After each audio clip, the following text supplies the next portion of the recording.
So, thank you all for coming. Hare Krishna. Maybe I could just do Radha Madhava, just a quick version. Hare Krishna out there, those of you who are watching on Facebook. Oh, Ramananda's here. And Ramacharita. They come to the conference, 2 scientists. Such larks.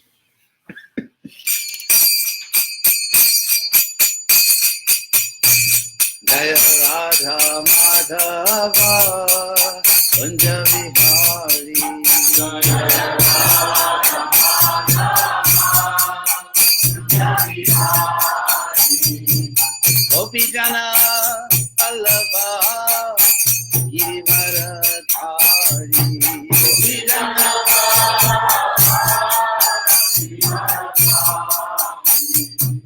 Yashodanandana Raja Janadanda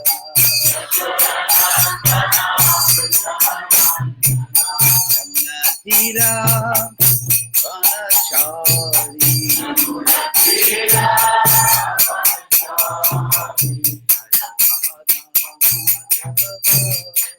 Kunja Vihari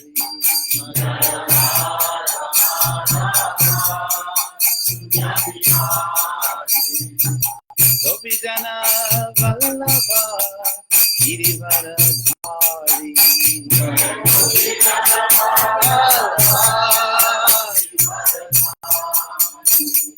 Yashodanandana Raja Janadanda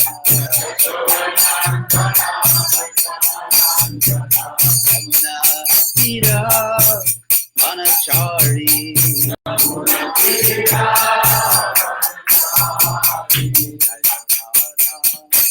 Madhava Kunja Vihari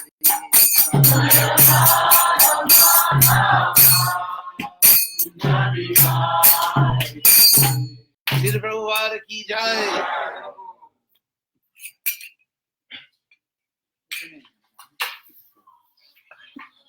Okay, thank you very much for coming. I'm glad someone showed up. It does a lot for my self-esteem.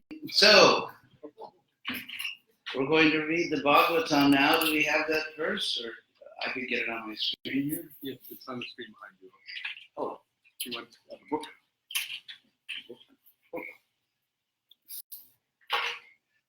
That verse, that's verse 1930. I can just get it here. Let's see. Go to the book. If you don't pass it.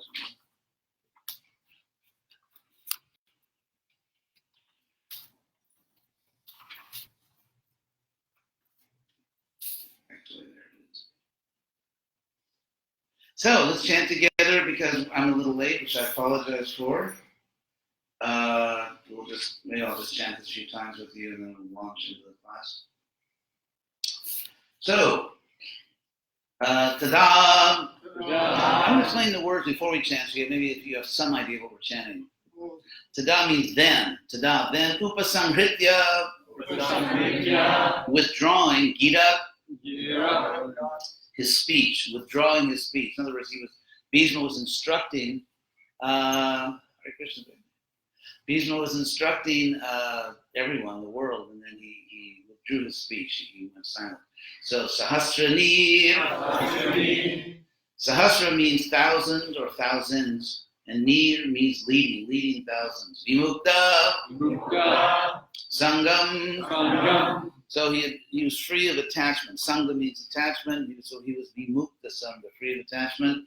Mana means mind, and the verb, of which this is the object, can come at the end of the verse, so it's like German. What did Mark Twain say about German opera? You have to wait till the very end to find out what the verb is. So anyway, Adi Purushe. Adi Purushe means unto the original person. Krishna. You know that? I hope you know that. Lasat Pita. Lasat Pita and then Pate. So that means Lasat shining yellow cloth. So children in ISKCON should call their parents Pita, not Pita, because they're calling their fathers yellow. It can be taken in a pejorative sense. Why? Yellow cheese. So, it also means, but more positively, it can also mean beverage. So throughout the world, there are very pious young children calling their fathers either yellow or beverage. So, you gotta love the Hare Krishna though. So, Chatur Bhuje means Krishna was four-handed. Chatur means four. By the way, Chatur, if you know C and K are kind of interchangeable through Latin. Then from Chatur we have like Spanish cuatro. So Puraha means in front. And actually Pura we have also in English things like previous, which means like something that comes before. And then Stite, also English, Stite means standing, so we have words like status, standing, and so on. That's all Sanskrit. Snana. Amilita Jig. Amilita means not blinking, unblinking Drig. Like his eyes or his vision, he's looking at Krishna with unblinking eyes. Yadharayat. He placed. Or fixed, or it says in the video. So the idea here is, I'll just explain very briefly what's going on here, and then we'll chant it. Is that okay? Yeah. Although we have been studying this system. Oh, really? Oh, Sanskrit? Not the sense. No, the drama, the setting. Oh yeah, I was going to explain the Sanskrit. So tada, then Upasangritya, withdrawing Gira, his speech. Sahasranir means Bhisma, who led thousands. Vimukta Sangam, Mana. Actually, Vimukta Sangam goes with Mana. His mind, which was free of attachment. And then you have to go to the last word, Vyadaraya, which is the verb, that he fixed his mind, which was free of attachment, Adi Purushe, in the original person, Krishna, in Krishna, Lasat Pita Pate, still Krishna, in Krishna, who has shining yellow cloth, dressed in shining yellow clothes, and Chatur Bhuje, who is in four-arm form. Purak Site, and who is standing right in front of him. And Bhishma did this. Bhishma, who was looking on with unblinking eyes. So that's what the verse is. So let's chant this together just a couple times, and then I will proceed to my philosophical deviation.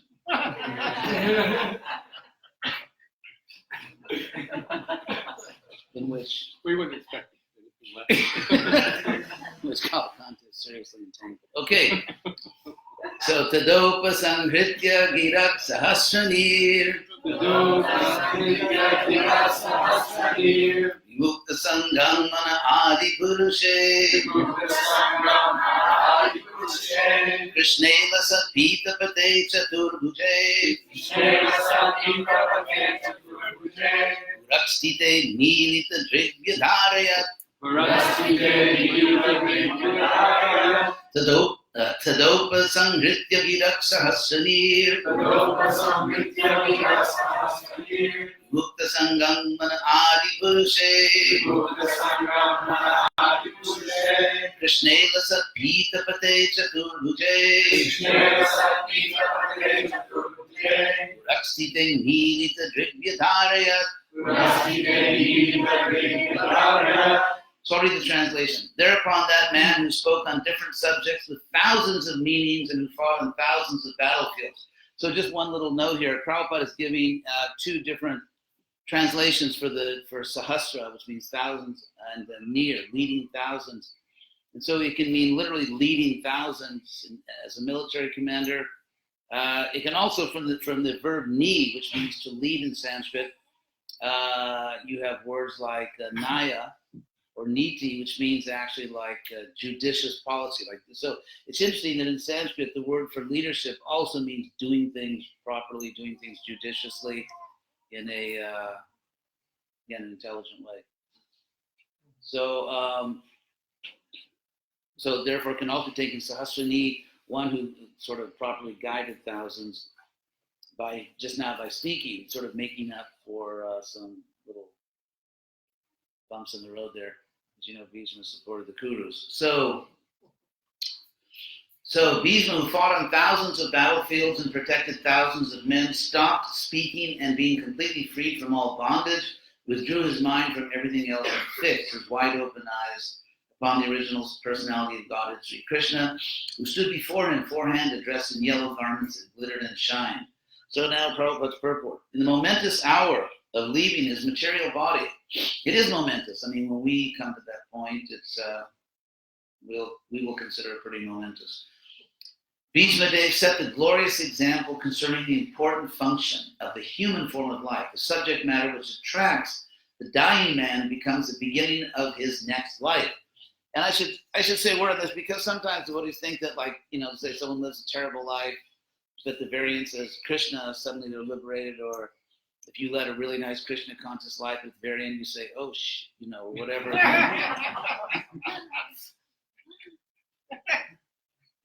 But actually, the good news here is that God is actually rational.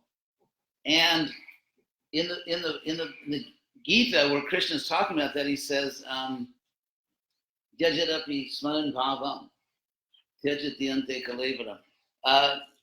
Krishna says, young, whatever, young, api smaran bhavam, young vapi, indeed, whatever bhava, which literally means state of being, and can also mean a mental state, like bhava, can mean like a particular emotion. So bhava comes from the Sanskrit verb to be, and therefore it literally means a state of being. It can be either a physical state of being or an emotional state of being. So young vapi smaran, remembering, smaran bhavam, whatever state of being, indeed, one remembers, tyajate ante kalevaram, when at ante, at the end, meaning at death, at the end, as one gives up kalevaram, the body, tam evaiti, which is very emphatic. I'm trying to convey this in Sanskrit literally. Tam evaiti means in each and every case. That's probably the closest you can come literally, in each and every case. Tam evaiti konteya, Arjuna, sada, always, young, tam evaiti, one goes, eti, one goes to that state of being always, in each and every case. Sada, anyone here speak Spanish? Some of you speak Spanish, right? Los felicito de corazón. So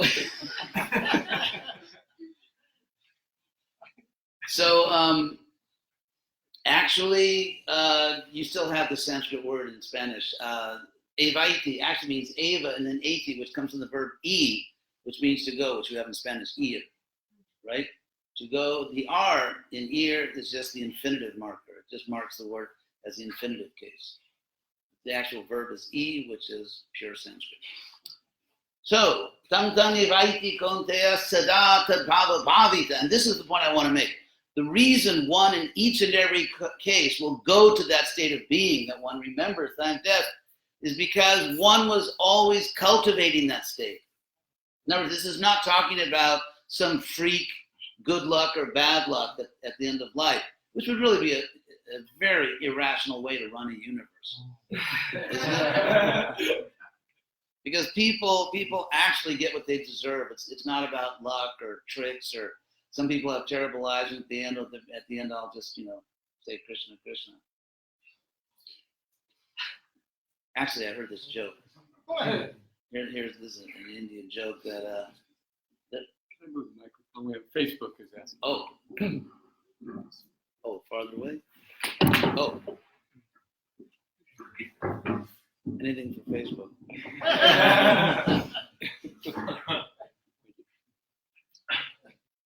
There was this Hindu who was just determined to go to the material heavenly planets. So he named. I actually heard this joke in Brazil. So he named he had all these sons, and named them all after demigods. He'd always remember the demigods and go to a higher planet. It's like Indra, Varuna, Chandra. So then, and he was a shopkeeper. So at the very end, he was on his deathbed. All his sons were around him. He said, Indra? Yes, Father, I'm here. Harun? Yes, Father. Chandra? Yes, Father. And then with his last breath he said, who the hell's in the store?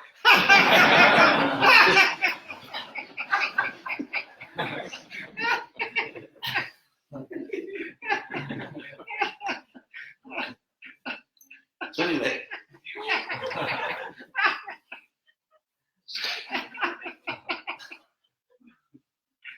it's completely bona fide to laugh at my jokes. So the word Saddam means always, and Tad Bhava, that state, in other words, the very state you were remembering, Bhavita. So Krishna uses this, he said this play on words, Bhava, Bhavita. Bhavita is, as you know, the causative past participle. So what that means is that you were literally kind of, how would I try to convey that in English? One was sort of causing to be that state of being. That's kind of what it means literally. Because one was always causing to be that state of being. And so Siddhartha Bhava Bhavita means, it's like when I was a kid, I worked in my father's store sometimes. He had the supermarkets. And so I remember at the cash register, at the end of the day, the cashier would push a button and the day's total would come up. And that's always the image in my mind. At the end of life, you get that button in your head pushed. And, the lifetime total comes up. And that's what carries you to your next life. It's what you've always been doing. It's the state of, it's that you always cause to be a state of being. So, and then Prabhupada says, if one is absorbed in thoughts of Krishna, one goes to Krishna, confirmed in the Gita. And whoever, at the time of death, quits his body, remembering me alone, and once attains my nature, of this there is no doubt. Whatever state of being one remembers, when he quits his body, that state he will attain without fail. So these are actually the verses from chapter 8. Therefore, Arjuna, you should always think of me in the form of Krishna, at the same time carry out your prescribed duty of fighting. With your activities dedicated to me and your mind and intelligence fixed on me, you will attain me without doubt. So, this is really one of the hallmarks of the Bhagavad Gita, is that it's a holistic approach, in the sense that we have to put our whole being into Krishna consciousness. That includes our work, the extent to which one is artistic or, music or art or whatever, friendship, eating, all aspects of life. It's just like, for example, if you want to remain a free citizen and not get a sort of one of those penal scholarships, then you have to follow the law. You can't say, well, I follow the law most of the time, but I have this little window of 3 hours every day when I just do whatever I want. I rob and I do whatever I want, abuse people. So, because the whole idea is that the way you go back to the spiritual world, if that's, on your bucket list, the way we go back to the spiritual world is by acting like you're in the spiritual world. Think of an astronaut. The way an astronaut prepares to be in space is by simulating being in space. In other words, they have these weightless chambers. When astronauts go in, they simulate all the pressure, the gravitational force, which is on an astronaut when he or she takes off, and everything, from weightlessness to what it does, the kind of food you'll have to eat. So you just do it over and over and over and over again, so that when you actually are in space, it just comes naturally. You know what to do. And a lot of things are like that. For example, training soldiers. You just have to run through things over and over and over again till it becomes, so to speak, effortless. You just automatically do the right thing. And that's really what Bhakti Yoga is. We are really just an astronaut training. We're just practicing. And so let's say there's a center here which simulates the conditions of the spiritual world in the essential sense that everything is centered on Krishna. So that's what Bhakti Yoga is. And if there's, Krishna says in the Bhagavad Gita, it's the wrong verse. Indriyanam hi charatam janmano nuvidiyate. Krishna says that the senses are just wandering around because basically our senses are shopaholics. And that's what our senses are always doing. They're always just shopping. And, looking for some attractive object or to hear something or smell or taste or touch. And so that's what our senses are doing. Krishna says, Indriyanam vicharatam. They're just kind of roaming all over the place, shopping. And Krishna says, Janmanonavidi, if the mind gets stuck in just one of those senses, tarasya harati pragyam, that sense will literally carry away your higher consciousness. That one sense in which your mind got stuck will carry away your higher consciousness. Tarasya harati pragyam vayor navam yuvambasi. Just like the wind carries away nava, a boat, from which you get naval, nautical, etc., that's all Sanskrit nava. So, Vayur, just like the wind carries away a boat on sea. Vayur nam yuvambasi.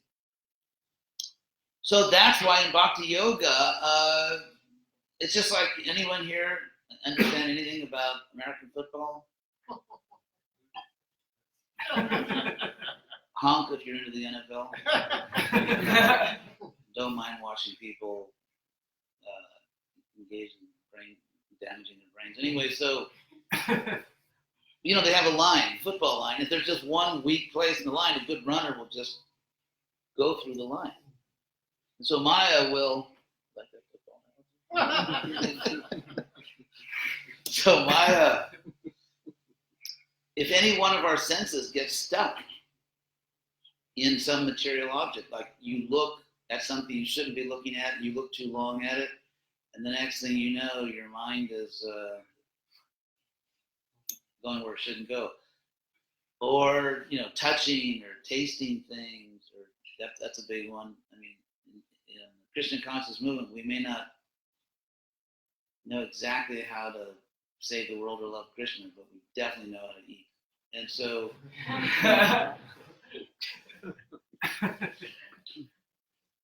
anyway, so that's what Prabhupada is saying here, that the mind has to be constantly engaged. That's from the Gita. One should meditate upon the Supreme Person as the one who knows everything. So these are all the verses up till verse 15, which you can read. And then Sri Bhismadev attained the perfection of quitting his body at will. That's called Chandamrityu, mentioned in the previous verse. It means one can die at will. And was fortunate enough to have Lord Krishna, the object of his attention, personally present at the time of death. He therefore fixed his opened eyes upon Krishna. He wanted to see Sri Krishna for a long time, out of his spontaneous love for him. Because he was a pure devotee, he had very little to do with the detailed performance of yoga principles. Simple bhakti yoga is enough to bring about perfection. Therefore, the ardent desire of Bhismadev was to see the person of Lord Krishna, the most lovable object, and by the grace of the Lord, Sri Bhismadeva had this opportunity at the last stage of his breathing. So, it's very well known that Bhisma waited until the winter solstice. Krishna explains in the Bhagavad Gita, chapter 8, if one leaves his body, when the sun is in its northern path, yogi doesn't come back. Leaving when the sun is on the southern path. The northern path is Uttarayana, which literally means just going to the north. And then Dakshinayana, going to the south. So Bhisma waited because, as you know, from the spring equinox, actually the summer solstice, isn't it? No, I'm sorry, the summer solstice. Summer solstice, approximately June 21st. Not exactly always, but the days start getting shorter. The sun starts moving from if you look at the sky in the northern hemisphere, it's very simple. The sun, let's see, east is that way, right? Yeah, east. Yeah, so east is that way. So in the summer, the sun rises and it goes to the north. So the sun rises and makes an arc very high in the sky. And then after the summer solstice, the sun, it starts rising more and more to the south. And it starts going lower and lower. And so it's moving toward the south. That's called Dakshinayana, going south, literally. And then at the winter solstice, which is approximately December 21st or Christmas, which is why the Christians, who had absolutely no idea when Jesus was actually born, decided to celebrate his birth during the pagan winter solstice festival. Anyway, so as the sun, so around that time, the sun starts to go back to the north, and the days start to get longer. The sun starts to get higher in the sky. And so Bhishma waited for that moment. That's the moment he waited for to leave his body, when the sun is going toward the north. So if you look at the Sanskrit here, Tada Upasangritya Girat Sahasranir Vimukta Sangam Manadi Purushe. One interesting thing theologically here is that Krishna is appearing with 4 arms, but he's addressed here as Krishna. The good news for everyone who is in or interested in the Hare Krishna movement is that we're actually monotheists. And so there are many different forms of God, and because Krishna plays all these parts so well, as Krishna is Balaram, Narayan, and so on and so on, one can kind of drift into a type of polytheism, where there's all these different personalities of Godhead. And that's not actually our philosophy.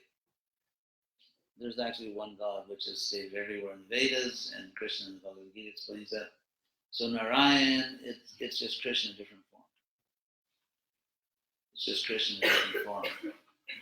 I mean, a lot of people historically have been comfortable with polytheism, which is an interesting question. I mean, the thing about polytheism is, and if this actually became a philosophical dispute, well, actually it was a one-sided, because, I mean, Plato in ancient Greece, the Republic objected to polytheism. He objected to Homer, this idea that there are many gods and all of them sort of have the emotional maturity of a 14-year-old, which is kind of what you see in the Iliad and the Odyssey. So why are people comfortable with polytheism? Because even, for example, in so-called monotheistic cultures, people like, there's American Idol and it's not God. So, or, you have that in England? Yeah. Yeah, Britain's Got Talent or something. So, for one thing, if you live in your own mind in a polytheistic world, then there's less pressure on you because no one's really in charge. And so therefore, in a polytheistic world, you're not called upon to really surrender to anyone. It's more transactional. It's, pay your taxes. You don't have to love the tax collector. You don't have to love the person who gives you a driving test. We don't love bureaucrats unless they're unusually charismatic and something. But so the idea that gods are just bureaucrats. I mean, after all, if you think about bureaucrats, we don't love them, but at the same time, you can't ignore them. Because if you don't really take seriously the bureaucrat who gives you the driving test, you won't get a license. If you don't take seriously the bureaucrat that assesses your tax bill, you go to jail. So dealing with bureaucrats is very serious. It's very serious business. And if you don't do it right, there can be very negative consequences. So people take bureaucrats seriously, they don't love them.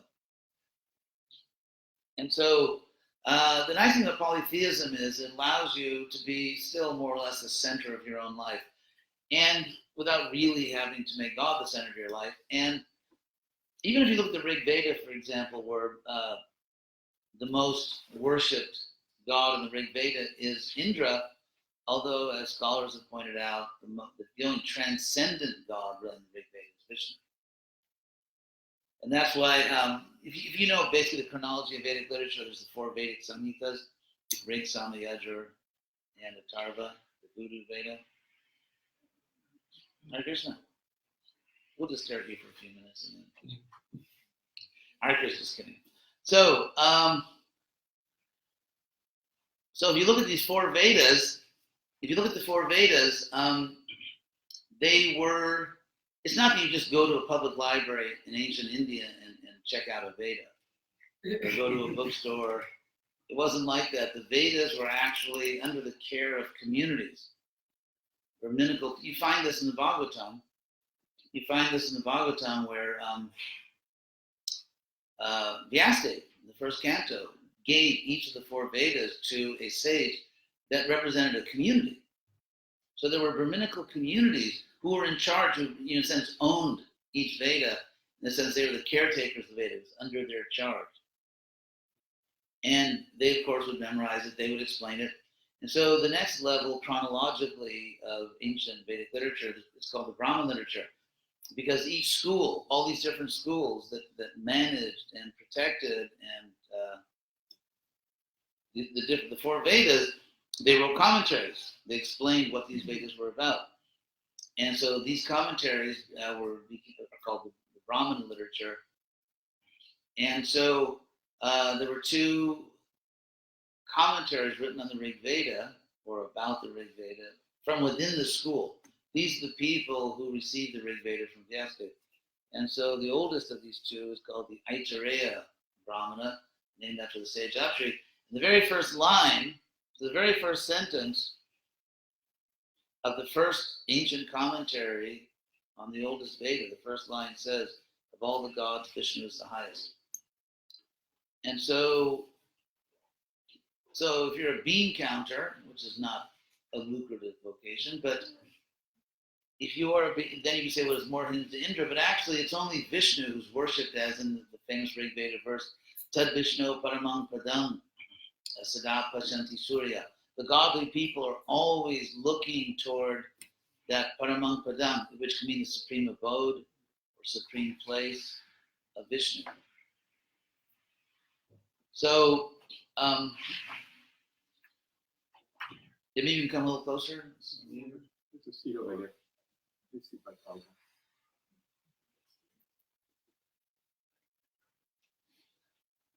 So, anyway, that's the whole thing, Vishnu in the Vedas. And also it said that Yagyo Vai Vishnu, that the sacrifice actually is Vishnu. So, anyway, that's Indology. But here, as far as Bhishma, he's fixing his mind in Krishna. Maybe I could say a word about Bhishma. Do I have time? Sure. Let me know if we're in OT. Bhishma is a paradox. Paradox means an apparent contradiction. It means it's nice to see you. Nice to see you. I'm sorry, I have class. So, it's a paradox because on the one hand we hear that Bhishma is a pure devotee, he's a great soul, he's seen Krishna, but on the other hand he fights for the bad guys. He definitely fought for the bad guys. He fought for demons, really. And so why is a pure devotee fighting against pure devotees on behalf of demons? Which is, it's not, for us as readers or observers, it's not a satisfying situation. So what's really going on there? So as a bona fide guru, which means, do I know it all or am I a know-it-all? Which one was it?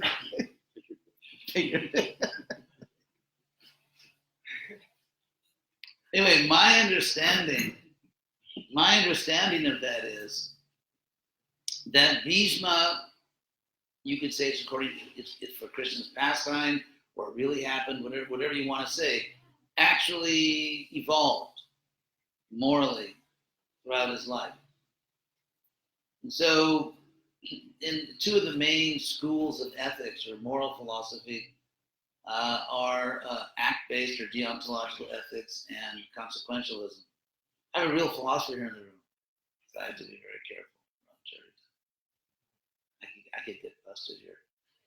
He's a real philosophy professor. Anyway, so deontological ethics, act-based ethics, is obviously a more common sense way to say it, is it's kind of crazy. And in the West, philosophers like Kant held this view, and Bhishma held this view actually. And so basically act-based ethics or deontological ethics, it's the view that the rightness or wrongness, the good or evil of an action lies entirely in the action itself, regardless of the consequences. Regardless of the consequences. And just to give one simple example, which shows, I think, that it's to me, it's a silly moral philosophy. And actually, Krishna thinks so too, which I'll explain next. And that, for example, common example, let's say, for example, that you're living in Amsterdam in 1943 or something, 1944, and there are some Jewish people hiding in your building. And the circumstance, and Nazi soldiers are going door to door asking, do you know where any Jews are? And the circumstances are that if you lie and say, no, there aren't any, nothing bad will happen to you. That's just the situation. It could be because the soldiers are on their way out of town, they'll never come back, or there's an absolutely undetectable hiding place. But for whatever reason, if you lie, there's no chance that you will be caught and either you or people you care about will suffer terrible consequences. That's not going to happen. So if you lie to these soldiers, you will get away with it. That's the situation. Now, according to Kant, you tell the truth. You tell the truth, even though there will be no negative consequences if you lie. You tell the truth. The Jewish people are arrested and murdered, including women and children. I always say women and children say, it's okay to murder men. That's okay, we don't mind. Nowadays we're used to it. So, anyway, interestingly, Krishna, that example is always given in like college philosophy classes. And Krishna gives almost the same example. Krishna, thousands of years ago, gave the same example as reported in Mahabharata. When he's basically criticizing Bhishma's moral philosophy. Krishna gives the example of there was a sage who was very proud of always telling the truth, always answering questions truthfully. He was outside the town in his ashram. Some terrified people came running through his ashram, because they were being pursued by these murderous thieves. And so these innocent people hid in the forest around the ashram. And then the thieves came and asked the sage, did you see any people running this way? And so he told the truth. Yes. Where are they now? And he told the criminals where they were. The criminals went there and killed the innocent people. So Krishna said, this is Mahabharata, because the sage told the truth in that situation, he went to hell. And not only did he go to hell, but he went to like one of the really bad hells. I mean, there are no good hells, but he went to. But if you did have to rate them on TripAdvisor or something,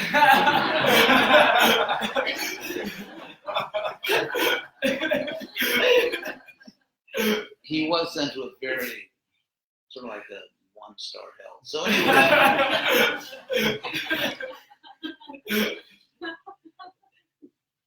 Because the real fact is that a complete description of an action must include its consequences. Otherwise, according to this kind of like ridiculous act-based ethics, you could shoot someone. I'm not advising you to do that. Yeah, but I saw him as my guru and he said you can shoot someone. Anyway, so let's say somebody could shoot someone and then say, I didn't touch the person, I just pulled the trigger. The bullet killed the person, go arrest the bullet. So if I directly cause some negative consequence, even if there is a causal chain, even if I was not the immediate cause, but I unleashed a chain of causes which necessarily would result in a terrible consequence. Therefore, I'm responsible. But Bhisma, in his youth, didn't see it that way. He was kind of like, I don't know, I can't say he read Kant, but he had that idea. And the best example of it is when, with the tragic death of first Chitrangada, who's the prince, the son of Shantanu and Satyavati. Of course, Shantanu has passed away. He was the Kuru king, and so his younger brother takes over, the Chitra Virya, and then he dies.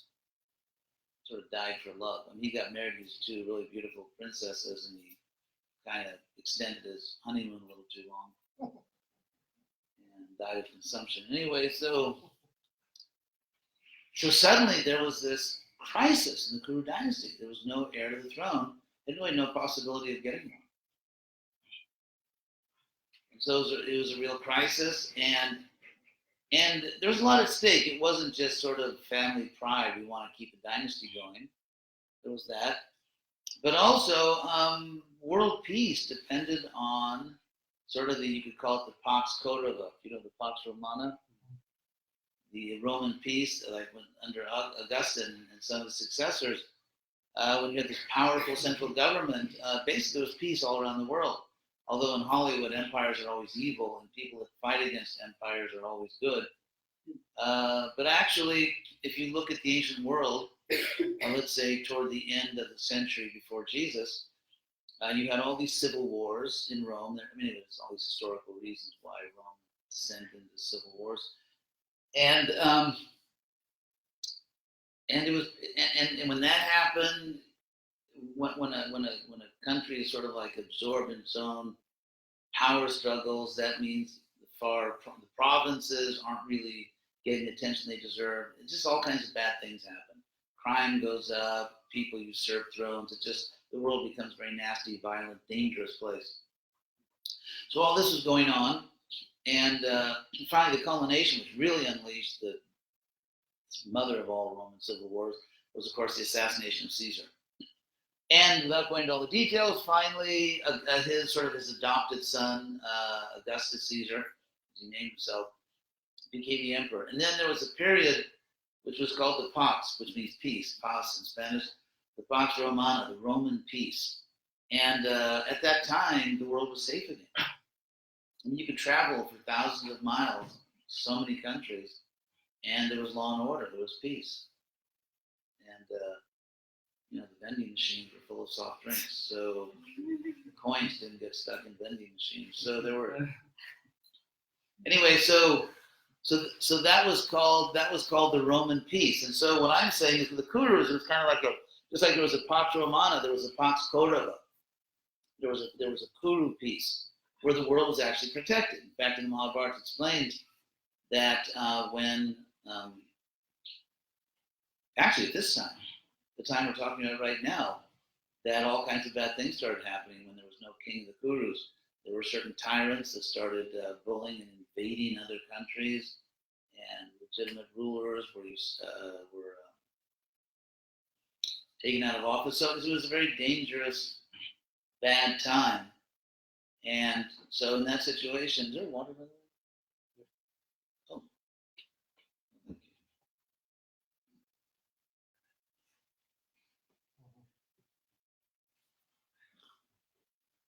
So at that time, Satyavati, the queen mother, which means she was the queen, but now her husband's no longer king.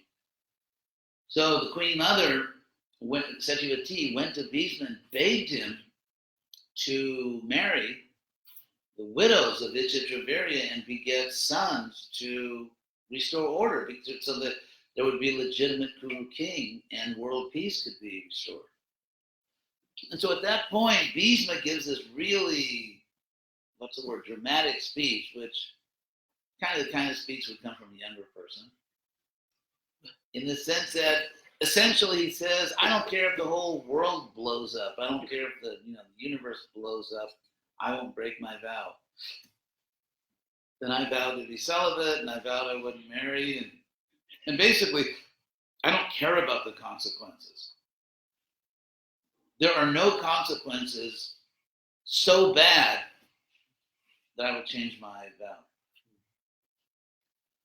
Which is, if you think about it, really, seriously, you really don't care about the consequences, or maybe you care, but you keeping your word is more important than saving millions of people from suffering, children from losing their fathers. I mean, that's really more important. And so it's kind of a sort of like macho ethics. And that was Bhishma.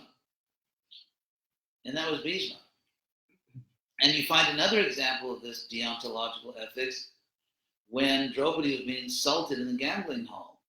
I won't go into the details of the insult, but when Draupadi was being insulted in the gambling hall, she cried out to Bhishma. And here you have Draupadi, who's not even a human being. She's actually a goddess. And she was born out of a fire altar. She's actually born out of a fire altar. She's actually a goddess that came to this world. She is a pure devotee of Krishna.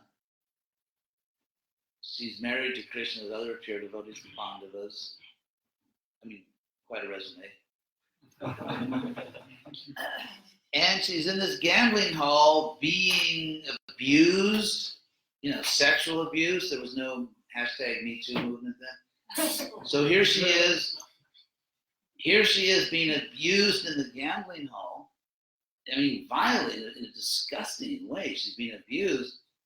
She cries out to the person who's like her grandfather, Bhishma, help me, save me. And he gets bogged down on a technical legal detail. Because it's unbelievable.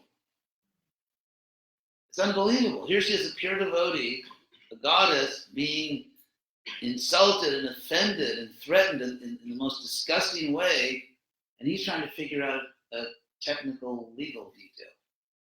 Like, okay, Yudhishthira gambled himself away. Once he gambled himself away, did he still gamble his wife? Anyway, I have a very different understanding of what actually happened there, because I don't believe in Vedic culture you could gamble human beings. And we have a statement from Krishna himself in the Mahabharata saying that human beings cannot, and women, he says, cannot be treated as property.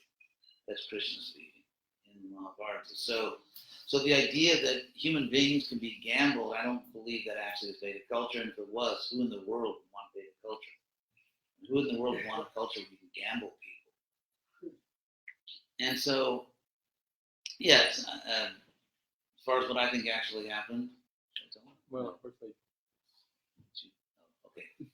I don't want to leave him hanging. Anyway, so that was Bhishma. He got trapped in a legal detail, and so then in the battlefield, to me, like Bhishma's breakthrough in terms of getting it, in terms of understanding moral philosophy, his breakthrough came when he broke his vow and went to fight. When Krishna broke his vow and started fighting, and then Bhishma wouldn't fight with Krishna. Why did Bhishma break his vow? Because many times actually, before the battle of Kurukshetra, Duryodhana, everyone loves Duryodhana.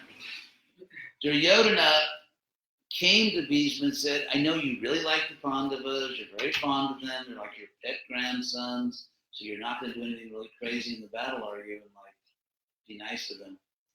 And so he kept nagging Bhishma on this point. Every time he did, Bhishma kept vowing. Bhishma kept promising that he would fight with all his strength. He wouldn't give any special consideration. But then when Krishna came at him, he actually didn't fight. And so, in a sense, he didn't do what he said, and that was like a breakthrough for him. Because he realized what he really had to do was what's right. In fact, Krishna says in the Mahabharata that if truth causes evil in the world, truth is untruth. And if untruth brings about good in the world, then untruth is truth. So, anyway, so that's Bhishma. Couple questions? Yes. Thank you for spending your time with me. My pleasure. Well, in the beginning, you were talking of the state of being that we have at death determines our next birth. that sprung up a thought of King Bharat. So what could be said about his situation? I mean, he was a very great devotee. Yes. So about that state of being, it seemed like a very flimsy. Well, yeah, he somehow got dealt this deer fetish.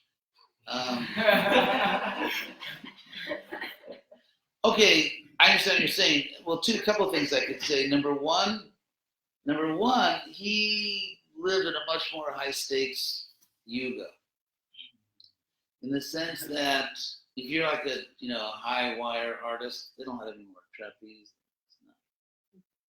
Cirque du Soleil. Let me give you this example. There's a really nice little town called Alpine, Texas, way over in West Texas, which is actually 4,000 feet up. It's way over in the west, and it's a college town, nice little college town. And so I was there one time, and I was taking a job walk on campus, and they had this little flyer posted for the skydiving club. And it said, if at first you don't succeed, skydiving is not for you. And so Bharata was in this previous age in which, so much was given to him, so much was expected. And so his becoming, developing this attachment to an animal was really inappropriate for him. It wasn't inappropriate to save deer, but to become attached like that. And so when he did take birth as deer, though, he kept all his consciousness. He didn't lose his consciousness. So all in all, it worked out. Yes. Oh, you have two questions, you say? No, one question. Yes. You mentioned that someone just chanting Krishna. And also, well, they can. At this age. You can chant your Krishna's name at the time of death, but you get what you deserve. Your next life depends upon your qualifications. The holy name is Lord Chaitanya's invested all his mercy and energy in the holy name. Yes, but you have to reciprocate by investing all your energy in your chanting. It's not a free pass. Of course, not a free pass. It's an opportunity to make spiritual. It's a powerful instrument or powerful tool that you can use to make rapid advancement if you're serious. But you can't just passively. It's not the holy name will practice bhakti yoga for you. You can. That's the point. The holy name. Krishna is present in his holy name, so therefore his potency is there because he's there. But you have to take advantage of it. You have to take advantage of that. And you advance according to how much you take advantage. Yes? Yes, when we say that Bhishma Dev is stuck in a technical detail, could that be similar to one trying to get off a mental platform? He was trying to get on the mental platform. Any other question? Yes. Hare Gopal. Scientist G. Bart, I would love to hear what your take on what really happened with Krishna Dev is. You were saying that you don't believe that you could gamble a human being. So I'll do this very quickly so we don't run out of time. To understand, I believe, what happened in the gambling hall, you have to know about feudal law. Feudal law, basically, it's a law found in Europe and other parts of the world, Japan, everywhere, China, where danceable interruption. So, in feudal law, basically, everyone is a servant of God, but there's a hierarchy of serving relationships. So the king is serving God, but then nobles are serving the king, and then different commoners are serving the nobles. And so everyone is somewhere in this hierarchy serving God through the person above them.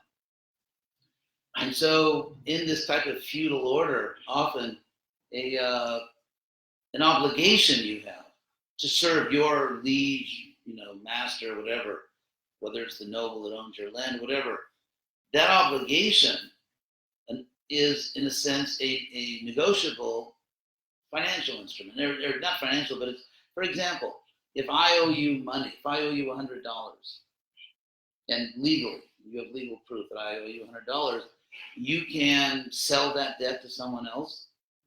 You can auction the debt. You can trade the debt. You can use it as collateral. So a debt, financially, in our society, because capitalism, is a liquid financial instrument. So in the same way, political and military debts back then were also liquid instruments. You could also trade them, sell them, gamble them. And so Yudhisthira didn't actually gamble his brothers, because who in the world would want to be part of a culture where you can gamble human beings? I mean, that's really yuck. So what in my view, what Yudhisthira actually gambled was their obligation to him. In the case of Draupadi, the Bhagavatam, which according to H.D.Goswami wrote the Sandarbha, 6 Sandarbhas. One of them is called Tattva Sandarbha. Tattva means truth or fundamental truth. The whole Tattva Sandarbha, H.D.Goswami, whom Prabhupada called our greatest philosopher, is establishing what are valid sources of knowledge. And among valid, in other words, epistemology, and among valid sources of knowledge, which ones have priority? That's what he's doing in Tattva Sandarbha. And his final conclusion is that our most important source of knowledge is the Bhagavatam, the Srimad Bhagavatam. The Bhagavatam mentions 5 times, count them, mentions 5 times the insult to Draupadi. And every single time, the Bhagavatam says the insult to Draupadi was touching her hair. Nothing about Yudhisthira gambling her, which is barbaric. I mean, it's disgusting, the idea of gambling away your wife, knowing that she'll become a sex object for God knows how many men. And that's absolutely disgusting. There's a lot of people nowadays that need 10-step programs for gambling, but they don't gamble their family. That's like really hitting bottom.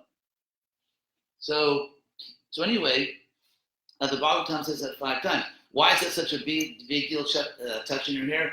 Because in Vedic culture, a lot of importance is given to what I would call symbolic anatomy. For example, the feet, because the feet are the lowest part of your body. They're in touch with all the dirty, icky things on the ground. And therefore, the feet, like serving the feet, to serve the feet of the guru doesn't mean necessarily to give the guru a pedicure. Although, so, it's not about pedicure. It's obviously all the stuff about Sri Guru, Charana Padma, all this thing about serving the feet, it means very humbly. It's a way of saying symbolically to serve humbly. The head has just as much symbolic importance as the feet. So, for example, we have the case of Krishna with Rukma and the case of Krishna with Ashwatthama, in both cases where he symbolically killed them by touching their hair, by giving them punk haircuts. And so everything comes from Vedic culture.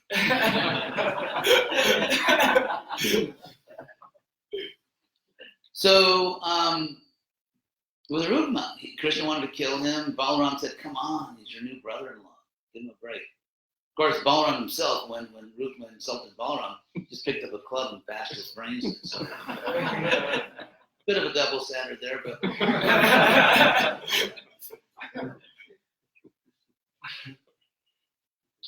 Okay, last sentence. And the Bhagavatam actually says that in the Brahman to do that, like a Brahman, cut off his crown jewel, that's the way you kill a Brahman. It's not physical killing. So Draupadi touching her hair was, in that culture, I mean, for us it's bad, but you have to think your way back into that culture. In that culture, touching the hair like that, grabbing the hair of a chaste woman who's actually more than chaste, I mean, she's a very exalted woman, was an unspeakable offense. It was like killing her. It was like murder. And she cursed them because Draupadi understood the weight of the offense. She was in that culture. And so when she heard that, she cursed them all to die. She basically put a death sentence on them. And when Krishna heard about Draupadi's curse, Krishna declared that he would enforce it. And so in the Bhagavatam, it was all about that offense. So anyway, have a great day. Hare Krishna. All right.